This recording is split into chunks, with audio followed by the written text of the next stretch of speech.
Welcome to this meeting of the East Lothian Integration Joint Board's Audit and Risk Committee on 23rd of September, which is being held remotely. This meeting is being recorded and will be made available via the Council's website in order to allow the public access to the democratic process in East Lothian. East Lothian Council and NHS Lothian are data controllers under the Data Protection Act 2018. And data collected as part of the recording will be retained in accordance with the Council and NHS Lothian's policies on record retention, and the webcast of this meeting will be publicly available on the website for up to 5 years. There are no apologies noted for this meeting, so I'll take a roll call of members present. Councillor Akhtar. Present. David Binney. Present. Patricia Cantley. Present. Don't have Councillor Finlay. Elizabeth Gordon. Present. Thank you. And is there any declarations of interest from members? No. Okay, that's great. Thank you. The next thing we need to do is to appoint a temporary chair for today's meeting. So could I have a nomination for chair, please? Patricia Cantley. I'm happy to nominate Elizabeth as chair if somebody is happy to second. Thanks. Do I have a second? I'm happy to second. It has to be a member, so I'll take Shameen, but thank you. No, that's okay. Thanks. Okay, and are members all happy that Elizabeth chairs for today's meeting? Yeah, great. Okay, thank you. The first item on the agenda then, Chair, is the appointment of a permanent chair for the committee. And I understand that this decision is to be postponed into a future meeting. Thanks, Fiona. Yeah, if everybody's content with that, we're happy to move on. If anyone's got any comments, happy to take them. No, doesn't seem to be any comments. Thanks, Fiona. Okay, thank you. Item 2 is the minutes of the committee's meeting of the 3rd of June for approval and matters arising. Thanks, Fiona. Can I ask, does anyone have any comments on the minutes of our meeting of the 3rd of June? Or if not, are you happy to agree that they're a true record? Any comments? Okay, I'm happy with them as well. So in that case, I think we're happy with that. Are there any matters arising not already on the agenda? Oh, okay. Oh, Shameen? Yeah, no, thanks, Elizabeth. I just wanted to ask, in other meetings, we've got a rolling action point, and just one of the things I noticed at the top of page 3 is for a revised reserves policy, and this would be taken up at a development session. I didn't want some of these action points to be lost, and how do we make sure that they're carried forward, and then if a date's set, we know, and then once they're done, they can be, they can be signed off. I think that's a very good point, and certainly in other meetings that I attend, I think a rolling action log is really useful. Fiona, is that something that we could have for future meetings? Yes, yeah, I'm happy to do that for future meetings, and I'll begin with an action log following this meeting, and I can also pick up on things from most recent meetings that haven't been actioned. Thanks, Fiona. Shameen, so you want to come back in? Thank you, that'd be really helpful. Just one thing, it may come up, because this is my first audit and risk committee. I just wanted to ask, on bottom of page 2, Duncan, you'd talked about the annual governance statement, and there were some areas around, well, recognising that further improvements were still required. I just wondered if you're able to comment of, as a member of this committee, where you would be able to pick up those areas of improvement and just be able to get an update on their progress. Absolutely, Councillor Akhtar.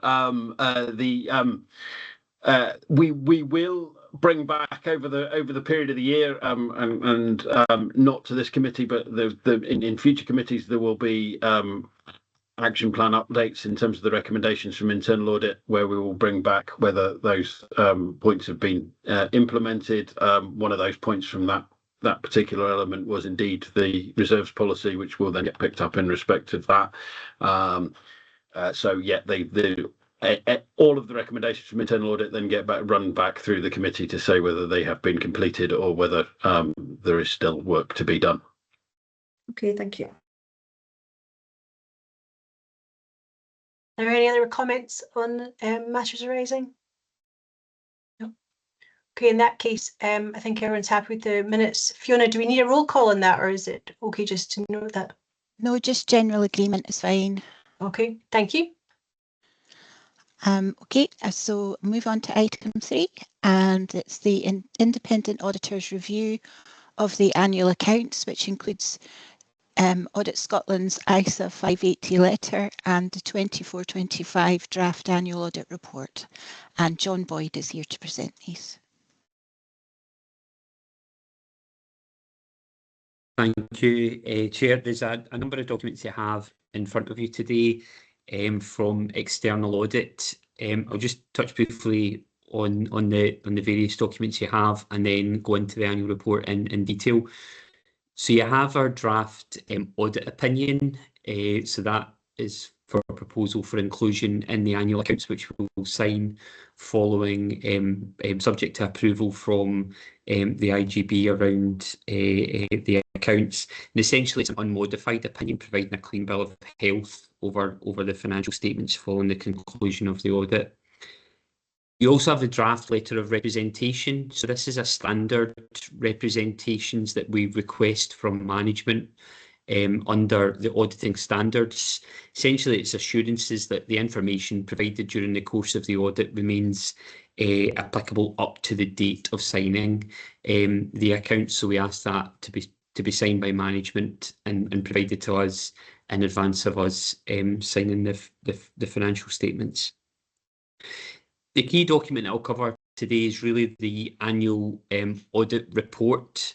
So this concludes the findings from our annual audit for the year ended 31st of March 2025.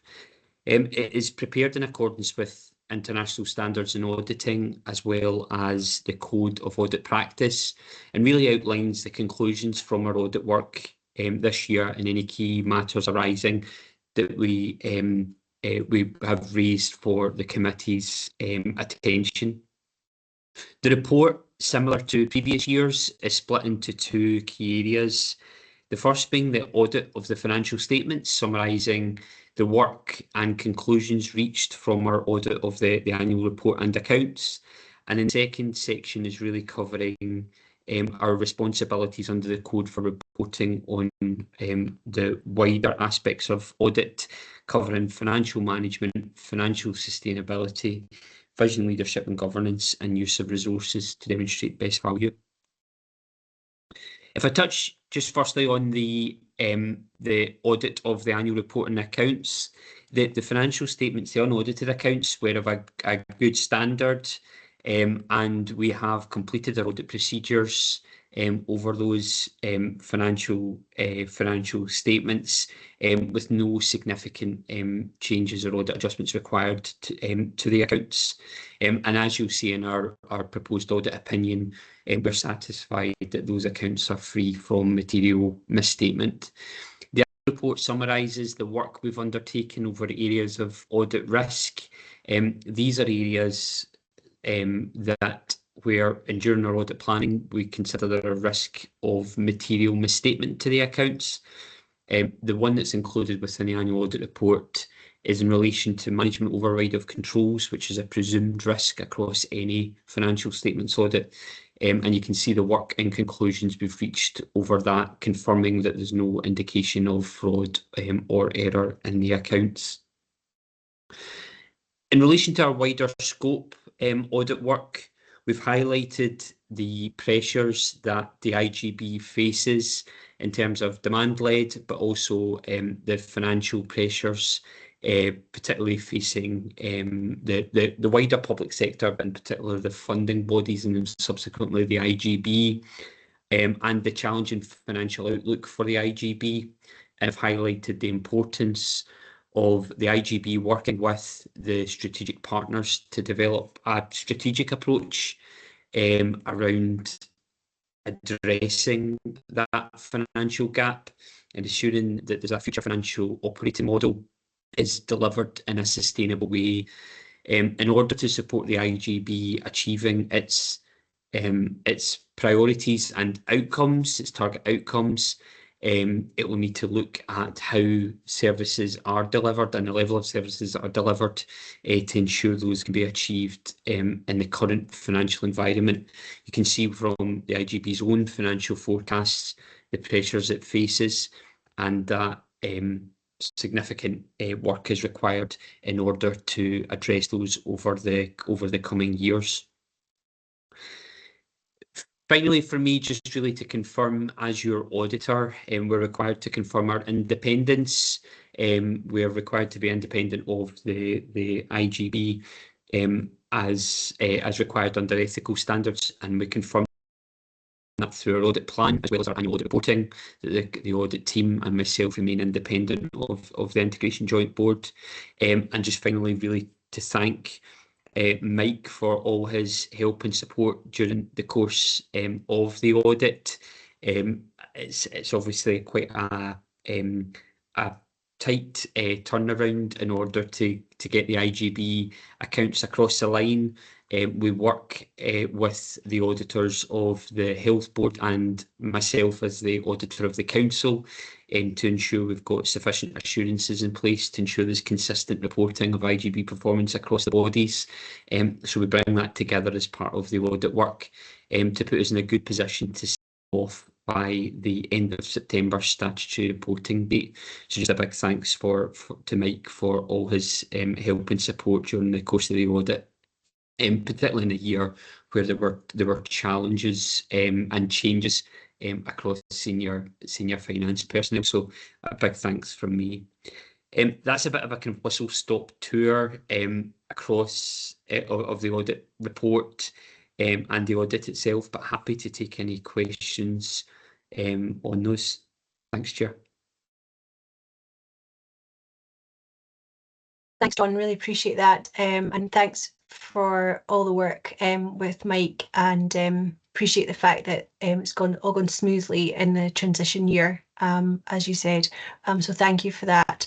Does anyone have questions for John? Thanks.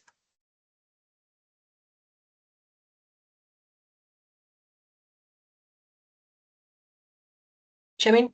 Yeah, no, thanks, Elizabeth. Thanks, John, for the report. There was a question for John just to get an idea of what was possibly happening in other places, and one for officers. You mentioned around the importance of having the performance report, and we will have that at the IJB for the next at the next meeting. Is this a common problem of the audited accounts and performance reports coinciding at the same time? I think you recommended that it would be good to have it with the audit accounts, and I just wondered if you could comment on that, or is it a timing issue, because some of the performance indicators are from other parties and not within, some are from ourselves and some from others. I just wondered if you could comment on that. And just one from the officers from the report. There's a number of recommendations around financial reporting, etc., and just how those will be picked up for audit and risk committee.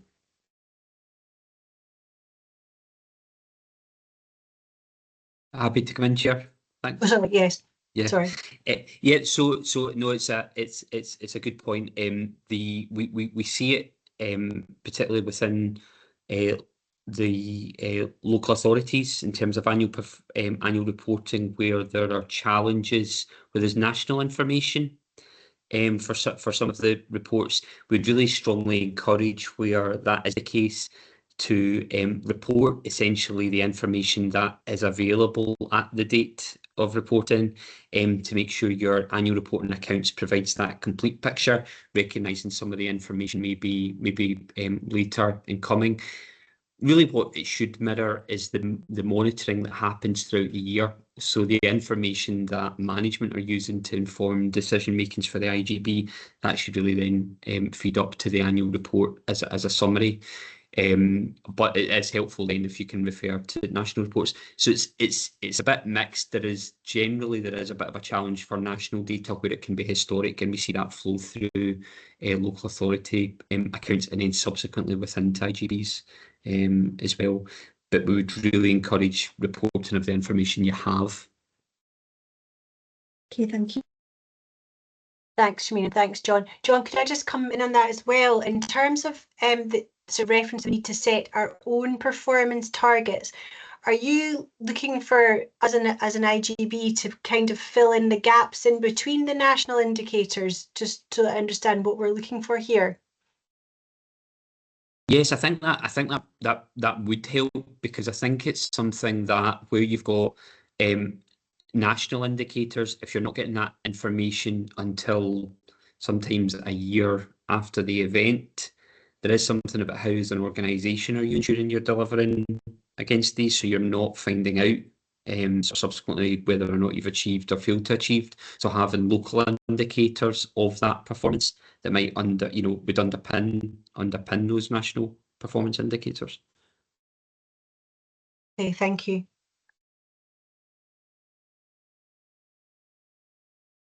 Now I'll just come in with another question I've got, John. In terms of the statement that the board would benefit from having more detailed analysis of expenditure and savings information, and there's reference made to sort of just a bit more detail behind the figures.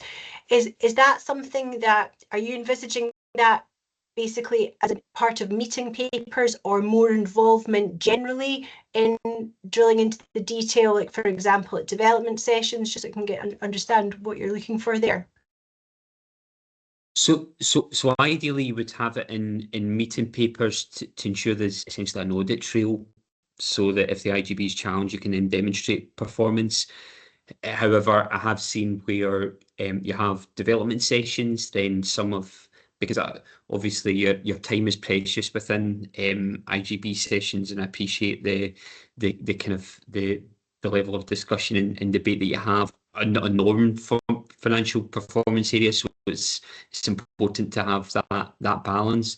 So where I've seen it work is where you might have some detailed discussion at a development session, but then just have that in the papers to say these are the aspects, here's the agreed actions, and then you've got that complete story. So it doesn't take up much of the committee time that you have, or the IJB board time, but it means you have that discussion at the development day, and then it's reflected as a clear audit trail, and demonstrating to essentially the public then about the debate and challenge you've had.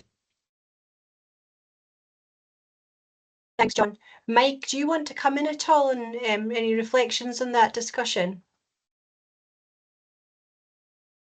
I guess the only thing to say in terms of balancing that is about trying to get the balance between sort of getting operational from an IJB perspective and remaining a strategic sort of body. I mean, I take on board exactly what the auditors are saying, and it, it's come from internal and external audit as well in different circumstances. So I will look to try and find a way of giving that a better balance, so that I think it's more about making sure everybody understands the position and what we're presenting and what's behind that, so that if we do make a decision on things, we're making an informed decision, and we're making it with the understanding of the impact of that decision. So that's a takeaway from me, is to make sure that people, I can present things in a way that everybody understands them to the best of their ability, and we make a fully informed and have a fully formed discussion and decision-making process. Thanks, Mike. John, you wanted to come back in? Yeah, it would just in terms of Mike's comments, I would support that. I think there really is an important balance to be had, and actually in other IJBs I've audited, we've actually made comments where there's a lot of detailed information, both financial and non-financial, around actually on occasions taking up a level to make sure that the IJB have got that view as an IJB board about the strategic importance in terms of the commissioning service. sometimes when you review an IJB papers, if there's too much detailed information, it gets very operational. And if you're essentially down in the weeds, there's a danger then that strategic focus around what's the service going to look like, what's the delivery of health and social care services over the next 2-3 years going to look like, you don't even get the chance to have that discussion. So it is a careful balance to make sure you're informed enough, but then maintain that strategic view. Thanks, John. Shameen, you want to come back in? Yeah, just to understand what you're saying about the right balance. And I just wondered, John, if there was anywhere that you thought actually so this IJB has got the right balance, because I think at council papers I understand specifically where you need to understand if there's significant overspends, and there's usually not a huge amount, not loads and loads of information, but enough detail for you to understand why that's happened. And that means that at a strategic level, you understand actually this is where our pressures lie, and this is where there's less pressure on the system. This is where there's more significant levels of pressure. So maybe just looking at some of the council finance papers might be helpful, because that usually just drills down in a manageable way without going, as you'd mentioned, you know, not losing that strategic focus, but just to give you a brief understanding. And if there's any other areas you think, John, are good practice for us to look at, that'd be really helpful. Thanks, Shameen. John, are you happy with that? Want to come? Yeah. Okay. Any other comments on that report or letter? Don't think so. I don't have anything else either. In that case, I'd like to invite members to note the contents of the letter and the report. Thank you.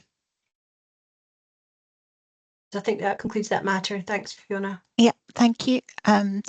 Item 4 is the IJB's annual audited accounts for 24-25, and Mike Borchess will be presenting. Thanks, Fiona. Thanks, Chair. I will be fairly brief on this because this is us bringing back the audited accounts after they were presented back in June as unaudited accounts, and there have been some small changes to them based on the audit. But I will just kick off by saying that the purpose of this report then is to present the IJB's audited annual accounts for 2024-25 to the committee, and to ask the committee to recommend that the IJB approve them for publication. So the paper sets out the key requirements that the accounts have to meet, and it confirms that we had an unqualified opinion was given on by our auditors on our annual accounts for this year. And this was partly down to the timely provision and accurate financial information that I got from colleagues in both partner bodies, and I'm grateful to them for their assistance in that matter. There's a lot of work has gone on behind the scenes to get these accounts to where they were or where they are.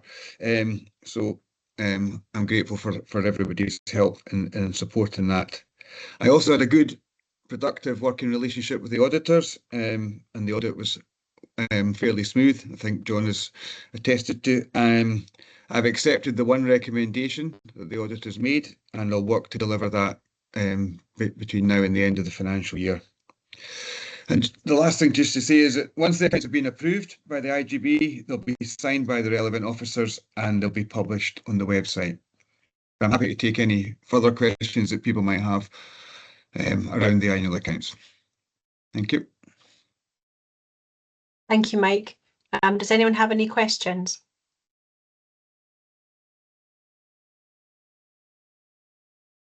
I'm not seeing any questions at the moment. Just I actually have one question. During our discussions at the meeting in June, when we looked at the annual governance statement, we had a discussion that was in the minutes about basically a turn of phrase in the governance statement, and it was about the word unusual decision in regards to the use of reserves. And we agreed as a committee that the word unusual was maybe implied sort of slight criticism, and it was going to be reworked. That wording does still appear in the annual accounts. So I'm just wondering, did the governance statement get reviewed, or am I misunderstanding what's happened here? Thanks. That would be an oversight if that is still in and hasn't been changed, because there's been a whole series of recommendations around wording and phrasing and so on that has been changed. There's nothing material that's been changed, but that I can only respond by saying that must have been an oversight if that hasn't been changed. So I don't know if we can still change it. John, can we make that change? Yes. Yeah, you can update the governance statement up to the date of signing, really. So that change can still be made. Yeah. Yeah, we'll just need to release the it's an electronic version that gets released to DocuSign, so it's electronic sign off, but we can get that amended and updated for sign off by members. It's Thursday, I think, is the proposed sign off date. So yeah, we can get that updated and sent out. Thank you. Yeah, it was just on page 42 of the document pack that I'd spotted that. Duncan, did you want to come in on that? So you had your hand up. Probably already been covered. Yeah, I think there was revised versions that obviously haven't made it into the pack with that revised wording in there. But yeah, as John said, that can be updated before they get to the final version. Okay, thanks. Was there something, Duncan, added about the rationale for the review of the reserves policy as well? Because that was something that was discussed at the meeting in June. Did that end up going into the governance statement? Yeah, I believe there was a revised wording around that as well. So yeah, okay. We'll make sure the right version goes into the final. That's great. Okay, thank you. Shamin, do you want to come in? Yeah, no, thanks. I wasn't at the last meeting, but when I read the papers for it and the minutes, I thought that was an accurate reflection. I didn't read it as a criticism. So just to say from another perspective of somebody else reading it new to the committee, I didn't see that as a criticism, and it was an unusual decision. So I just wanted to kind of just say that. Thanks, Shamin. Yeah, obviously, I think we ended up discussing it for quite a few minutes, I think, at the last meeting, and Duncan, I think, did take away just to make a minor tweak to that. So I think if that's what was reflected in the final version of the government statement, then obviously that's what now should go in the accounts, as far as I understand. But if anyone's got any other views, please let me know. Not seeing any hands up. Okay. Thanks. In that case, we are now asking if members are happy to agree the recommendations set out in that report. Is everybody happy to agree? Thank you. Great. Thank you. Next item is item 5, which is the 25-26 risk register review. And again, it's Mike Porteous to present this report. Thanks, Fiona, and thank you, Chair.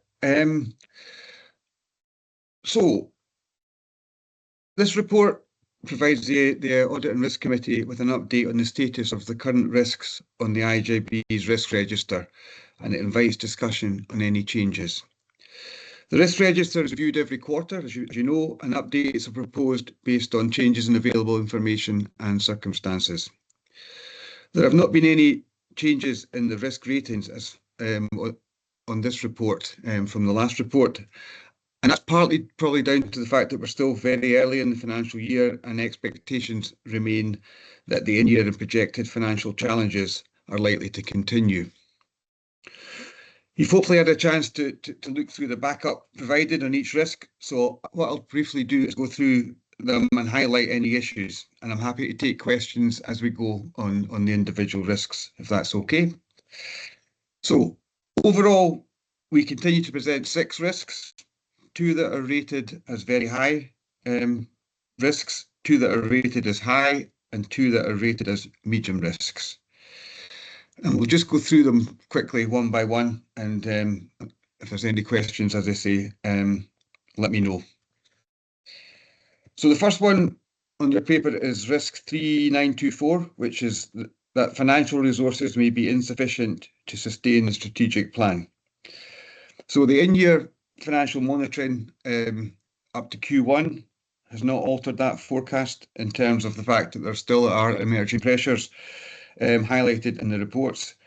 The IJB's 5-year financial plan is still to be updated, but the expectation is that it won't materially change the outlook at this point in time. So there's nothing at this stage to suggest that that risk rating should change. But if anybody has got any comments or thoughts on that, then now's the time to speak. No, okay. The second risk we've got under the very high rating is risk 3925, which is that operational resources may be insufficient to deliver the strategic plan. So we know that the strategic plan is under review at this point in time, and we should have a new strategic plan by the end of the calendar year. But the drivers of this risk remain unchanged, and services are still operating under significant pressure.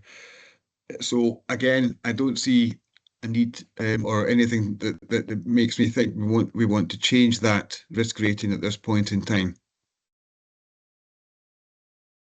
I don't see any. Oh, Patricia?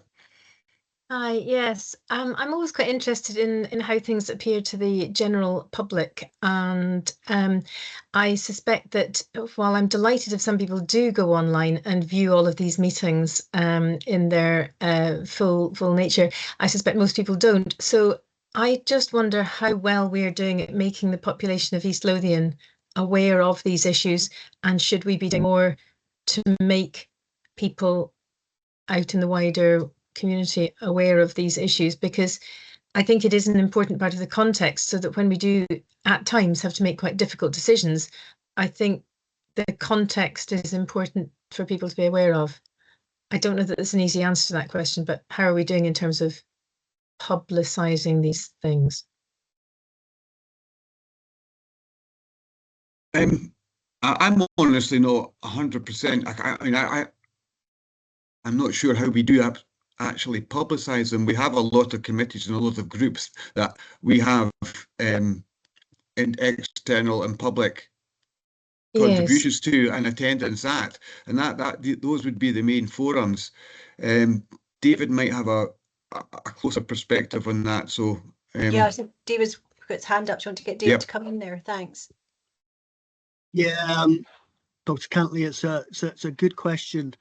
I think just reflecting back on it, I think there's probably a number of things in terms of our comms. So we do put stuff out from our communications team, and both of our partners, as part of their kind of budget setting process, put information out as well in terms of what then gets an opportunity for the public to contribute onto, and then that feeds back into some of our conversations and discussions in terms of what is important to people.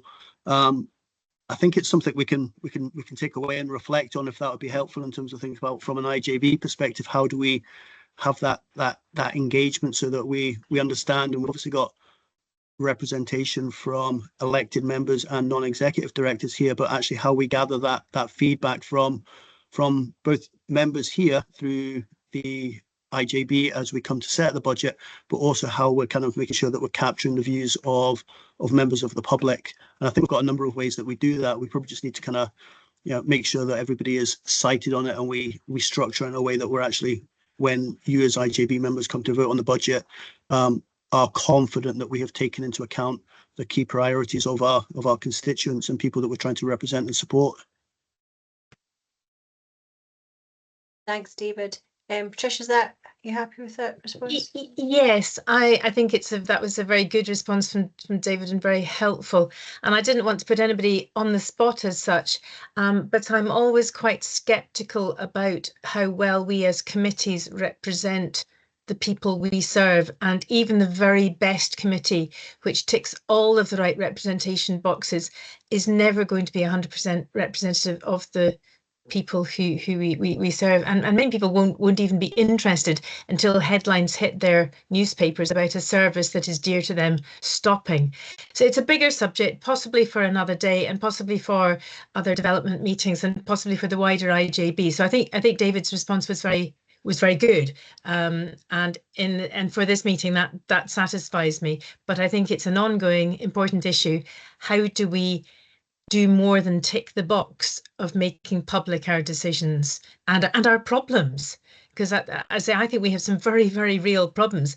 And to sit with a risk register saying, oh yeah, it's very high last time, it'll be very high next time, on to the next agenda item, I think belies a real problem and a real challenge in doing what we want to do for the population. So I think we just need to be very aware of it. And I'll go back quiet again now. Turn my microphone off. Thanks, Patricia. I think one thing that occurs to me is, as we sort of go into this next strategic plan being developed, how we as an IJB balance the need for ambition and transformation and improving people's lives versus weighing up the risks and not being in a responsible board and spend basically committing to spend that are financially irresponsible. Mike, do you see that when we have the new iteration of the plan that we should be looking to align it so that the risk no longer needs to be very high because we're balancing our ambition with the resources we have, or how do you see that going forward? Thanks. Well, I think there's two things. One is we have a risk policy that needs to be updated, and that will set out our risk appetite, if you like, as a committee, and that I've undertaken to try to do that in this financial year. So that's something that will hopefully have an impact on our understanding, I suppose, and our views on how we take things forward. And yes, the other thing is about, I suppose, we should be endeavouring to try and reduce those very high risks where we can, through our actions and through what we do during the year. And as the landscape becomes more I suppose more apparent as we go through the financial year, that helps us to do that.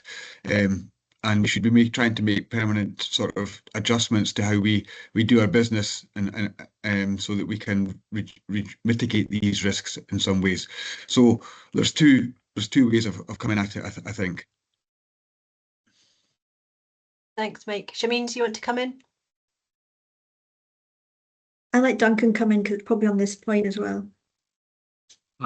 This may come out in the next paper, so I was just going to say that obviously the board has decided to implement the SIP for FM code, which would suggest that from a financial sustainability perspective, they should be seeking to be financially sustainable, and therefore all of the plans and processes should be sustainable going forward.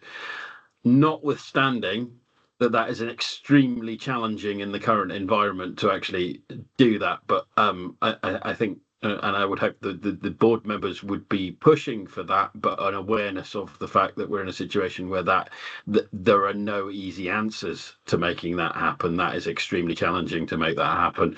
And therefore, I think the risk's probably right at the moment in terms of that, because we're possibly not quite there as a board of having that financial sustainable plan in place, but that's what we should be striving for eventually. Thanks, Duncan. Do you mean you want to come back in? Yeah, really, what Trisha's been saying really resonates to me, of somebody that has to go out and about and be amongst the local community on a regular basis and explain things in a easy, straightforward way that people understand. So I think maybe this is something for our comms team, and I think you're absolutely right, Trisha, just to understand the background context to what we're operating. Doesn't make things easier or help, but it helps in the understanding, so people understand. And sometimes I find people that are quite close to the system still having to kind of raise awareness and just outline, and just using independent information that's available out there to be able to say that, you know, East Lothian is one of the worst funded non-city areas in Scotland, and we get lowest per capita and for revenue. So those kind of things in an easy, straightforward way, and just breaking that down for the public, I think that is really important as we move through the budget process. Thanks, Shameen. David Binney, you want to come in? Yes, please. That's a very interesting discussion here. When I was listening to it at the outset, I wondered, logically, is this a very high risk? And the reason I say that is because if we look at the tradition of what we've done, our strategic plan has never not been delivered, which is the absolute that the description seems to use. Because we amend our strategic plan to take account of the amount of finance we've got.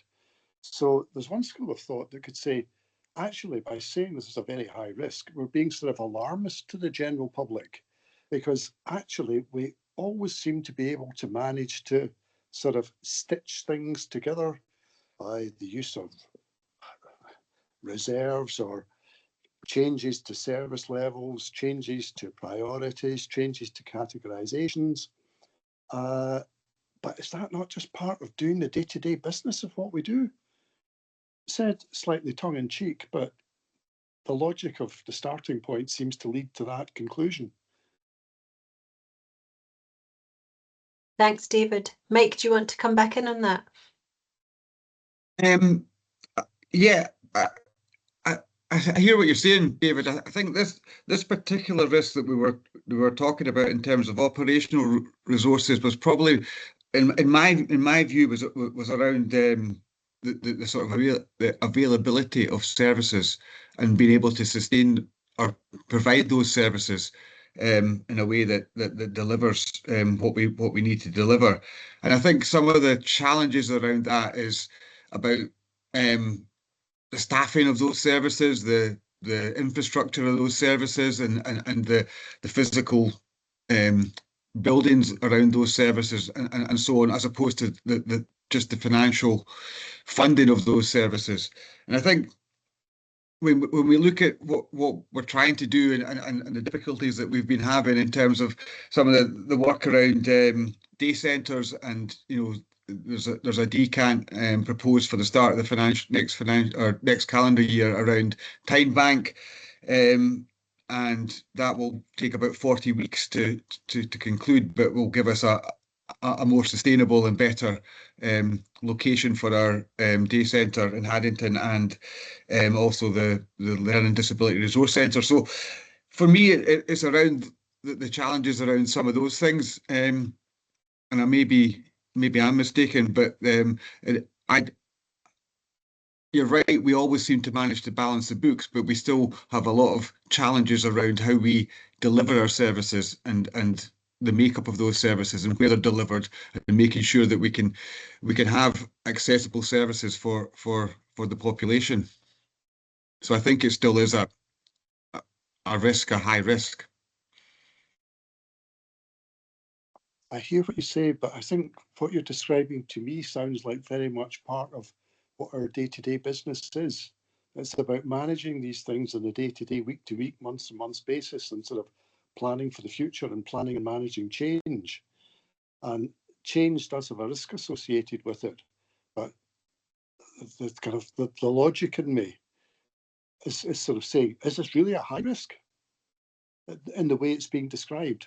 But I've said enough on the topic. I'm quite sure it's right to be deflected as a high risk, but there's just something not quite logical in it, the way we're describing it. Okay. David, sorry, David's hand pop up there. Did you want to come back in, David? Yeah, I was just reflecting on what David was prodding, and I think it's a helpful and a useful kind of just cattle prod to think it through.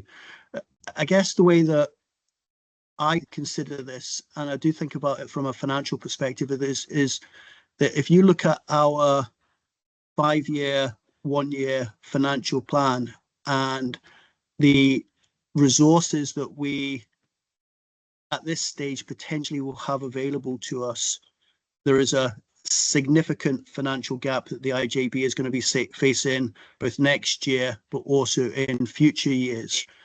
And at this point in time, our ability to deliver both that financial balance and deliver on all of our ambitions in the strategic plan feel like they're in a bit of a kind of conflict in terms of how do we do both.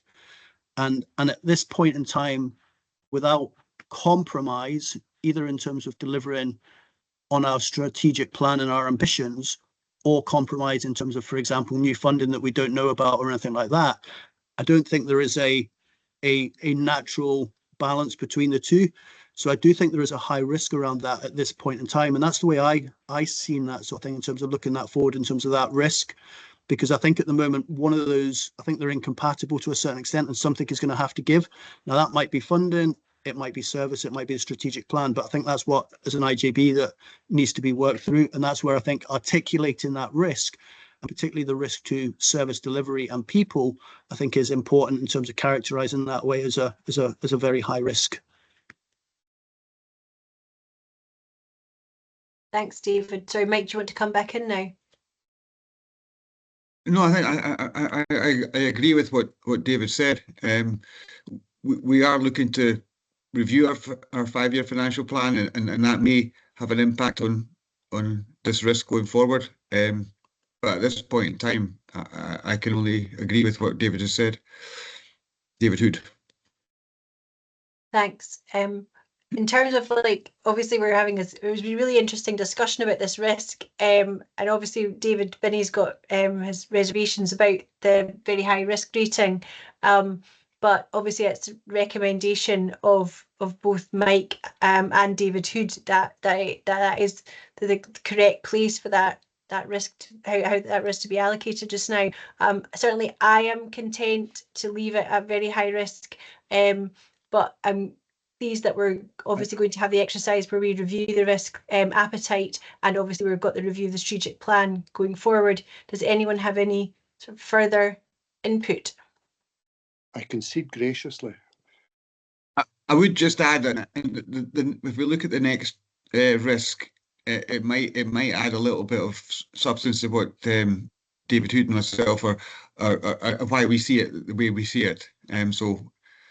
That might help explain things if I move on to the next one. Is that okay? Yes, thank you, Mike.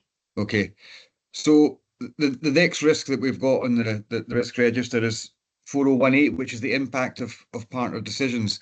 And I was going to start by saying, or I am going to start by saying that we are improving our working relationship, our collaboration, the transparency that we have with both our partner bodies, particularly around the longer term financial planning process, and looking to align anything that we identify in terms of efficiencies across the organisations, and make sure we understand the impact of any decisions that are being made. And there's been a lot of good engagement on that over the recent period. But notwithstanding that, we have to note that NHS Lothian doesn't have a balanced financial position at this point in time. And that, I guess, that's the key to me, is that has a potential impact on the IJB's financial position going forward as well, and the decisions that NHS Lothian might look to make in terms of balancing their financial position, and what that might mean for IJB services. So I suppose that's another factor that comes into it. It's also about our partners and some of the decisions that they make and the way that their businesses are at this point in time. So I would recommend that risk, the impact of partners' decisions, remains as a high risk as well, because, as I say, we don't have a balanced financial position for both our partners at this point in time. Thanks, Mike. Does anyone have any comments on that one? Jimmy? Yeah, no, I hear what you're saying, Mike, and I think on that one, that's where I think the performance is really important of the work of the IJB and the Health and Social Care Partnership, the significant level of work that goes on to support those partners to alleviate some of those financial pressures. So I think there's another dimension to that of us making sure that partners are fully understand the significant role IJBs play in helping them achieve their objectives as well. So it's like a two-way. We understand that they haven't broken even, but also that if it wasn't, for example, you talked about Haddington Day Centre, if it wasn't that additional resource from the partner organisation, that there'd be more significant levels of pressure on the system. So I think in amongst that, that's really important. We articulate that the work that's going on. So at a strategic level, they understand that we've got a really important role to play, and that they are mindful when they're making financial decisions. Yep. Yeah, that's a good point, Shameen. Yes, I agree. Thanks. We'll move on to the next risk on the high categories is risk 5220, which is demographic pressures. And I mean, we'll all be well rehearsed in understanding the demographic pressures, particularly in East Lothian, and the fact that we are the second highest area in Scotland in terms of growth around population, and the impact of that has on our elderly population and the over 65s and the over 75s, and we know that is continuing. So that's the key and sort of underlying element of this of maintaining this pressure as a high, this risk as a high risk, and the impact that has on our health and social care systems. So I'm proposing to leave that as a high risk as well. Thanks. Shameen, you want to come in? Yeah, no, thanks, Mike. It would be useful just to understand the kind of the background narrative between not being very high and high, because I would have thought that was very high, but it'd be useful just to hear your rationale for that. Well, I suppose we have a role in terms of managing that risk, and we're doing a good job of managing that risk at this point in time. But we know that the risk doesn't seem to be subsiding in any way, but it's not necessarily getting any worse either. It's, you know, there's not. As far as I'm aware, there's not at this stage. There's not evidence that we aren't managing to deliver our services for the vast majority for the majority of the population that we have. I think we need to probably get a better understanding of some of the unmet need in the system, and be able to make some plans around how we're going to tackle that going forward, and that would help us to manage that risk. In terms of it being very high, as I say, I don't see it myself as being something that we're not managing, albeit we're having to work very, very hard to do that. Thank you. Yeah, you've mentioned it yourself. I'm just coming from the perspective of when we've had reports about the level of unmet need, but that's fine. And there's an action point in there around how we better understand our demographic pressures with better. You've mentioned public health there, and I just wondered if that might be something at a future development session, really drill down on what do we mean. We talk a lot about demographic pressures, and there's lots of figures being branded around, and rightly so, because we are one of the second fastest growing areas, and maybe that might be something we want to have a look at, with Trisha's point around having that context and understanding of what it means now and also in the next few years.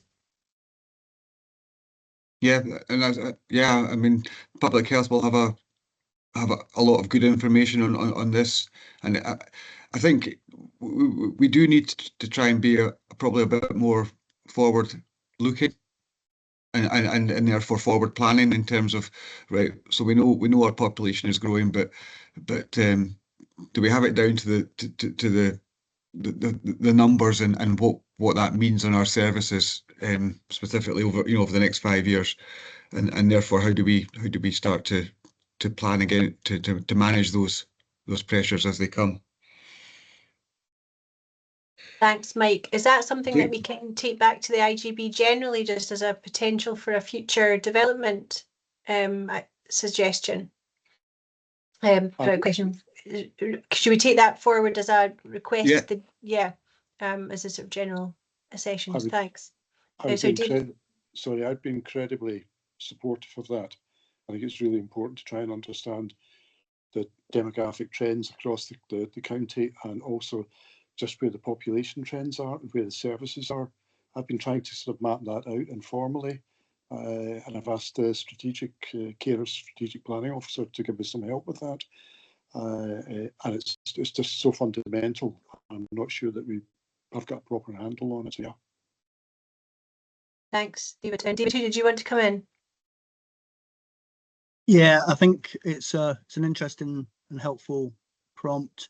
I'm minded there is some work already, and I think it's going through kind of the programme board structure around the impact of some of these demographic changes, and some good work, for example, in primary care and the impact of demographics. And it's how we then and that is looking forward into the future. It's got data support from analytical services and things like that, and kind of understanding what the implications of these are. And that's kind of going through the programme board structure that we have in place with the SPG to kind of enable those conversations. So I think it's absolutely right that we and you as members have that visibility, and there is information, as Mike said, published through Public Health Scotland and NRS on population growth. It's just I'm just thinking about how we bring that together with the existing work and have that conversation, whether it's through SPG or a development session through the IJB.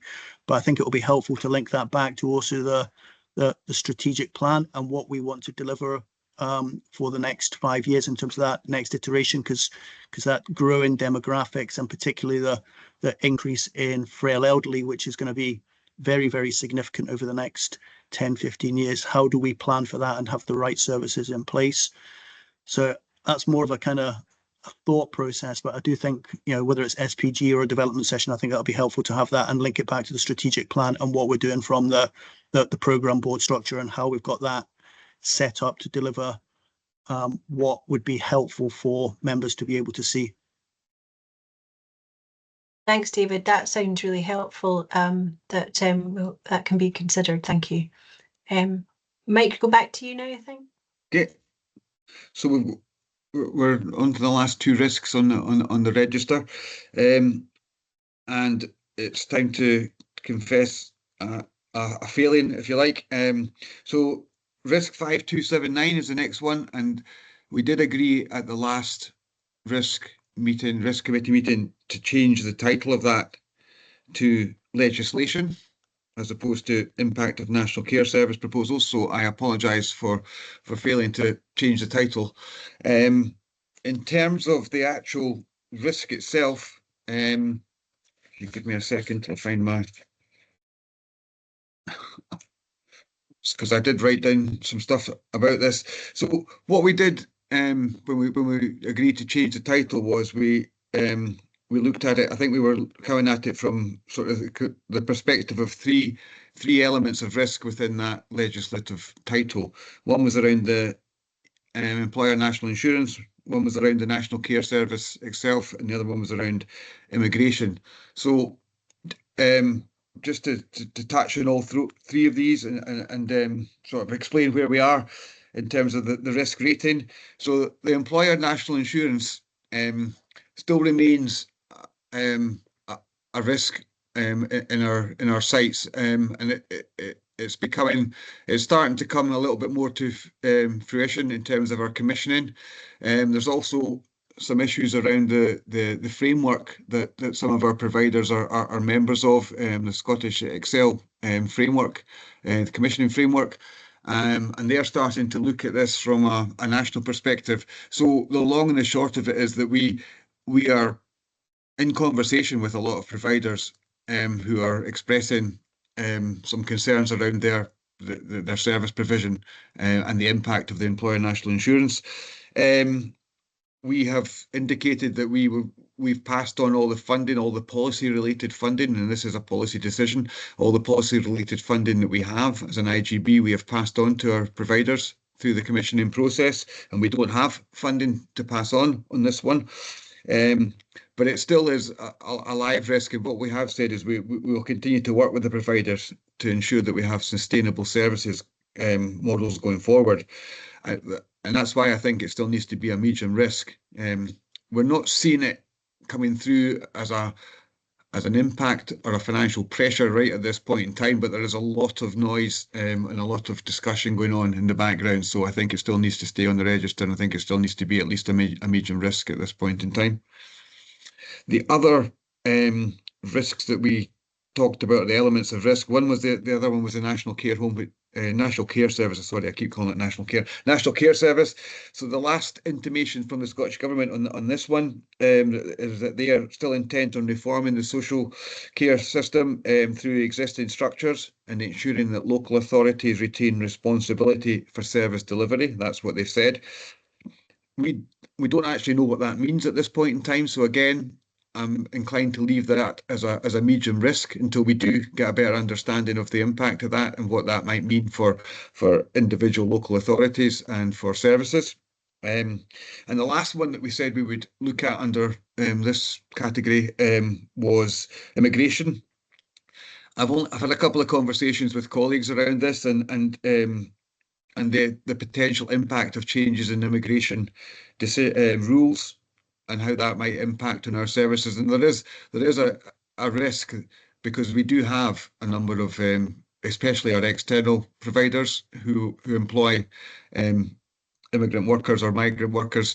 And if there's restrictions or further restrictions around them being able to do that, then that will have an impact on the services that they provide and therefore the services that we can commission. So again, I think collectively, these three still warrant us having a medium risk rating around this. If anybody's got any comments on that. No. And the last, we have Patricia. Patricia, yes. It's just me causing trouble again. That feels to me quite a high risk, actually.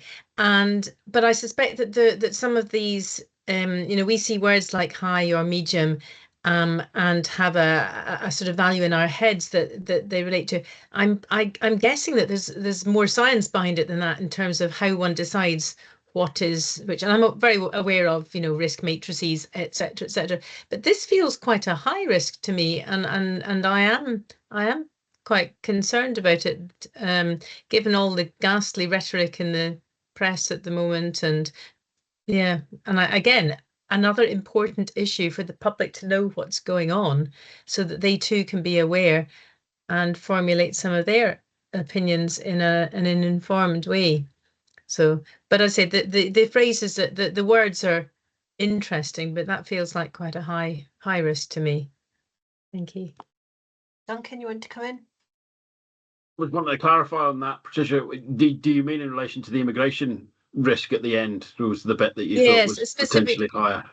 Yeah, specifically the immigration thing. I mean, I think all of these are huge risks in terms of the demographics, but the immigration, again, we all bring biases to the table. When we come out of this meeting, I'm about to head off to my dad's to see my dad in his care home, where almost all the workers are overseas trained. That's in Edinburgh, but it will not be much different in East Lothian. We rely on our friends from overseas to deliver much of the care for our older population. So it does feel like a high risk, but again, that's where we need the facts and figures, because otherwise we're just bringing our own, our own experiences to it. Yeah, I guess with this risk, we're talking about the risk of legislation change any time in the future, and it's a question of I think that then it comes down to an assessment of whether you're thinking that there is a legislation change imminent anytime soon, or whether that's something that's more medium. I worry about that. I do worry about that. But again, maybe I spend too much time following the news.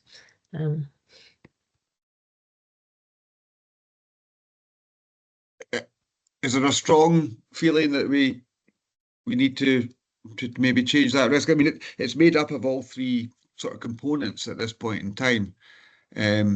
and most of them are almost being aware of, but not knowing what the outcomes of these risks are going to be. David? Thanks. That's quite a powerful package. The three things kind of bound together, and we've discussed this sort of the migration, immigration, and our lack of element. The legislation element also has a number of bits in it that are quite worrying. And for me, the carers' rights to breaks legislation that's coming through has issues associated with it. For example, if the money goes one way and the legal responsibility goes the other way, we, the IJB, will end up having the legal responsibility to provide for it, but potentially no or limited budget to do so. So, you know, who gets sued? And there's a whole question about finance running forward in that financial memorandum, which is ambitious to say the least. So I've got a sympathy with, is this really, as a collective risk for the three elements, is it really just medium? Thanks, David. I was just going to come in myself. I was actually wondering, is actually the national insurance contributions, now that has actually already come in, does that actually sit as a separate risk because it's no longer a proposal? And I'm just wondering, should we have a risk of impact on the national insurance change on third-party providers who provide services for ourselves? Just putting that out there, as opposed to the other things, which are things that we are concerned about that might happen, as opposed to things that already have happened. So David, Patricia's wanting to come in, but David as well. Patricia, do you want to come in quickly? I think it was just to say, whatever we call them, they need to stay on the agenda. However we rank them, I think the important thing is that they stay on the register rather than necessarily what level they are. David Binney, your hand's gone down, but do you still have something else to say? Yes, please. We've got a budget imminently. Perhaps it might be prudent to reflect on these things post-budget. I suspect significant changes may be occurring across a number of financial areas. Thanks, David. Duncan Steenbag, you want to come in? Yeah, just on that national insurance one, obviously there's elements of that are very much partner risks in terms of managing those elements. It would be, are we linking that to delivery of strategic plan or objective outcomes or significant impact on the finances of the IJB? Because obviously the individual agreements are probably there for the partners to deal with. Yeah, so like, are the issues such that they are going to affect our own strategy, or is it something that we can park but keep a watchful eye on? Mike, do you want to come back in on that risk? I'm not quite sure where this takes us. We have got people who are, or we've got members who are indicating they think it maybe has a higher risk, but maybe worth waiting till the next meeting to crystallise whether that is how we want to rate it. Am I right in saying that we will be worthwhile maybe waiting until the budget has been delivered and the impact of that on some of these risks, or do we want to put it to a vote to see if we want to make it a high risk as a collective?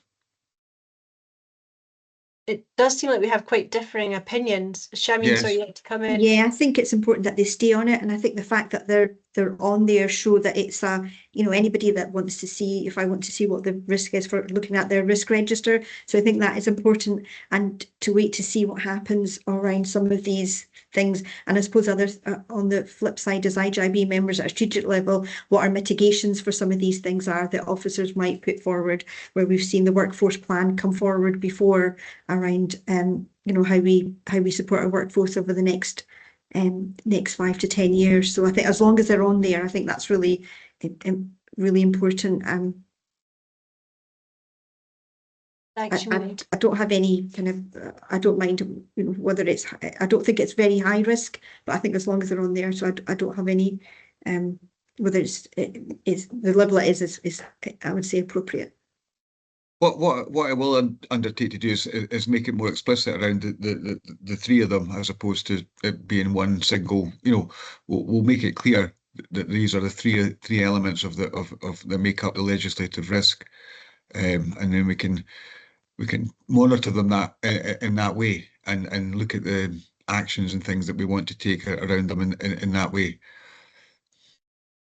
Thanks, Mike. So I think we've got, I mean, I'm content to leave it at medium, and Shamin's content, but Patricia and David, do you want to just indicate what you think? Patricia? I'm just very happy, as long as it stays on the list, we can debate the finer ups and downs on it, but the important thing is that it's on there. Yes. I think a bigger decision would be whether you took it off or not, and that I would be unhappy about. I don't really mind what level it's at, as long as it's still there and comes up for discussion on a regular basis, I think. Thanks, Patricia. David, Binnie, did you want to come in? I concede graciously. Okay. Thank you. Right. Thank you. Back Right. to Mike. Last risk on the register is actually risk 5486, not 5479, which I've repeated. So apologies again for that. And this is around accurate financial forecasting. So both finance functions within our partner bodies are now fully up to complement in terms of their finance staff, and that has been a piece of work over the last few months to get that in place, and they're all aligned with working with each other. So we've got a good finance team that are supporting us. The forecasting process in both camps remains the same, in that we're reporting quarterly to the IJB on our financial position. And in some respects, that makes it challenging for us to produce timely financial information. So there is still, I think, a risk around that in the sense that we are sometimes the IJB's information, the information that the IJB gets is maybe a couple of months at least out of date. So we will look to try and improve on that if we can, and get more accurate information and updates as we get closer to the end of the financial year. But I think the fact that that is the situation makes that still a medium risk in terms of just around the IJB's business and making sure that they can do their business. Thanks, Mike. Did anyone else want to come in on that one? Shimmy? Yeah, just one way of trying to mitigate that risk is, I'll leave this with you, Mike, around coordinating when partners release that information, because I know that does go out in the public domain. Would that help, so that we're getting at the same time as they're having to present it to their own boards? But I'll leave that with you, just a way of trying to mitigate that, because we do get that on a quarterly basis. So we get an overview, and it does have areas of risk, etc. And I'll leave that bit with you around, is it a coordination issue to make it easier for yourself and for partners? No, I think we are quite coordinated, I suppose. It's just about the timing of the IJBs as well, and it's just trying to coordinate. It's trying to get it all to happen at the right time. But the partners are fine in terms of releasing the information. There's not a problem around any of that. It's just about making it all happen at the right time, and then being able to get it to the IJB as quickly as possible. Okay, so the risk is that they've provided them, but it's just our IJB meetings, which might mean that it's 2 months later for us rather than. Well, I suppose the risk is the timing of meetings, and the other risk is the fact that if we're putting information to a February IJB, it might be only up to December. It won't include January's information. So as you get towards the year end, it makes it slightly more challenging, I suppose, because you're working with information that's 2 or 3 months previous. Okay, I'll just leave this. If it's a risk of timing of meetings, is that something we need to be a bit more coordinated, so we are getting timely information? No, yes, I mean, it's something we need to, maybe I'll just need to look at the timing of the IJB meetings and see if there's a way of which we can improve the flow of information.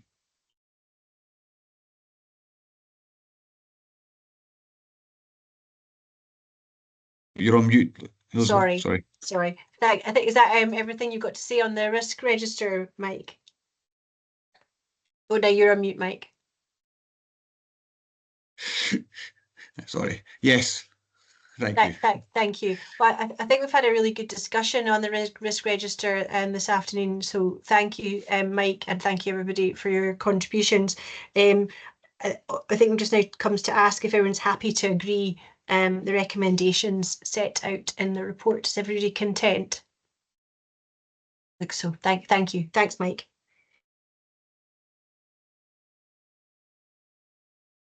Thank you. Our last item on the agenda is item 6, which is the internal audit report on financial planning, and it's Duncan Steenbank to present this. Thanks, Fiona. Thanks, Chair. The purpose of this report is to bring to the attention of members and note the recently completed internal audit report in relation to IJB financial planning. You'll find the executive summary on page 79 and to take you through the bullet points that we've got in respect of that. Whilst the East Lothian Integration Joint Board didn't formally approve a multi-year financial plan, it did have financial projections presented in March 2025. It's just that was for noting rather than for approval, so that can be managed next time it's presented back in March 26 for approval. Financial projections from the period 25-26 to 29-30 present quite a large forecast overspend that doesn't really fit with the financial resilience and sustainability requirements of the SIT for FM Code. And he says, if I can just quote from the code, if an authority has not tested or demonstrated its long-term financial resilience, then its financial sustainability remains an open question. Authorities must critically evaluate their financial resilience. It is possible that the existing strategy is financially sustainable, but this must still have been tested and demonstrated in its financial resilience assessment. This financial resilience assessment of the authority must test the sensitivity of its financial sustainability given alternative plausible scenarios for the key drivers of cost, service demands and resources.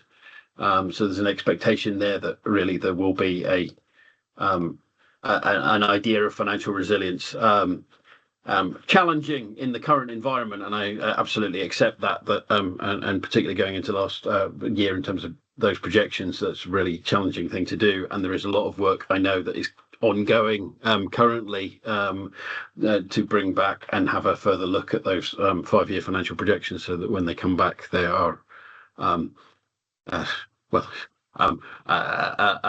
in as good a state as they can be. I'm not sure what they're necessarily going to say, but and I doubt that they're going to say that there isn't a deficit, but there is at least a way forward with those.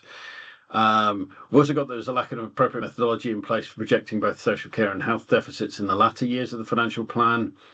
With social care and health deficits from the previous financial projections also included a budgeted increase in costs in the next financial year.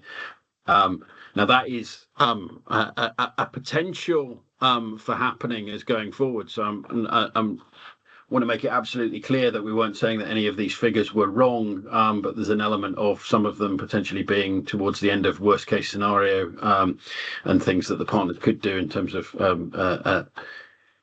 funding in-year deficits with future requirements to pay funds back.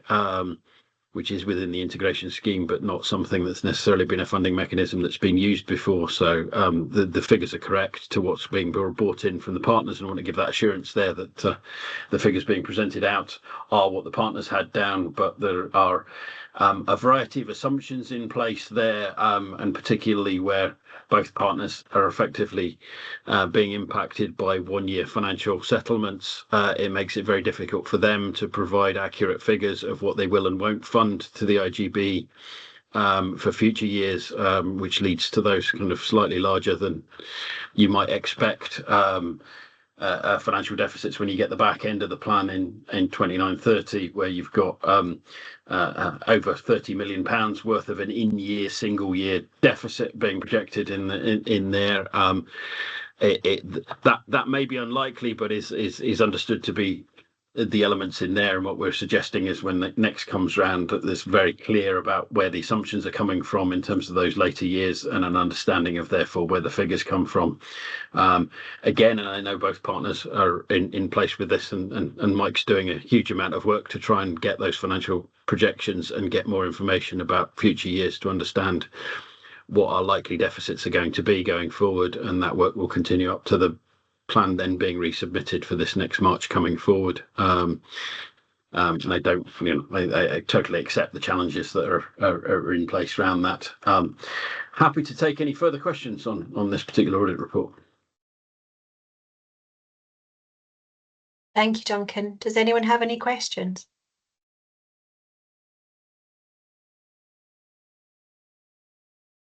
Shami?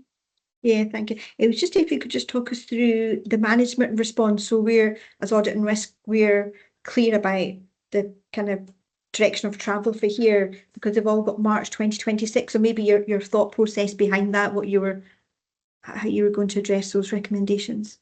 Well, I'll start off, but I'll let Mike come in, because they're effectively his responses to elements of those. So Mike will be bringing back another 5-year financial plan to the March 26 IJB within there, which is why all of these effectively have a March 26 date against them. So that will be the date where a new plan going forward is being presented, which will hopefully incorporate all of the recommendations that are in this report within that. But I'll let Mike take it on from there.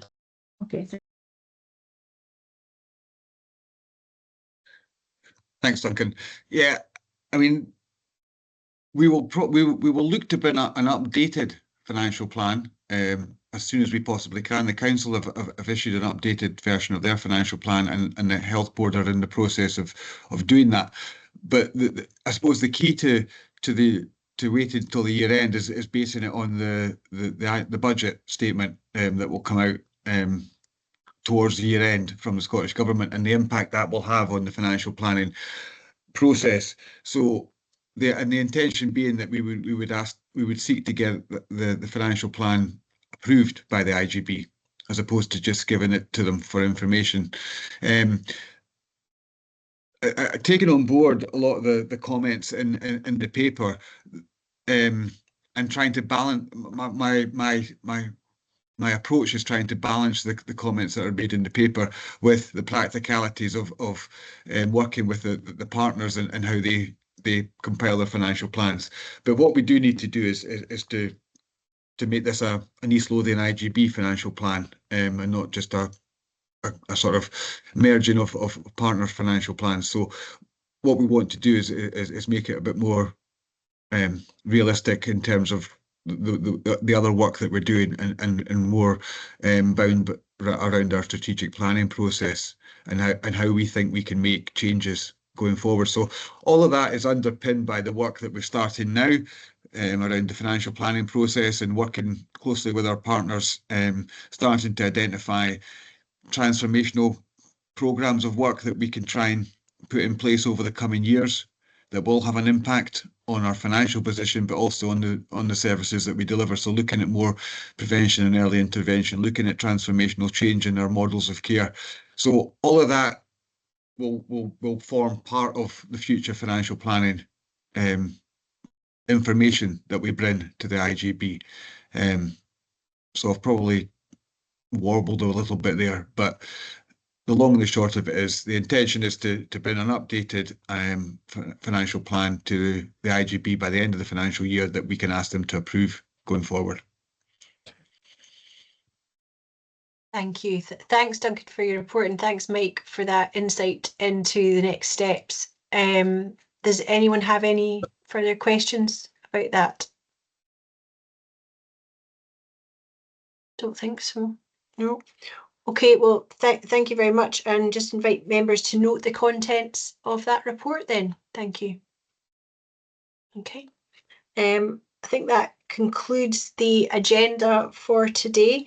Thanks everybody for your attendance and input. And just before we go, I think the next meeting is the 2nd of December at 3 p.m. So noting the slightly later start time for the next meeting. So it's in the diaries for 3 till 5 p.m. on that date. Could I ask everybody to please mute their microphones while the recording is switched off, and if Mike could switch the recording off, thank you.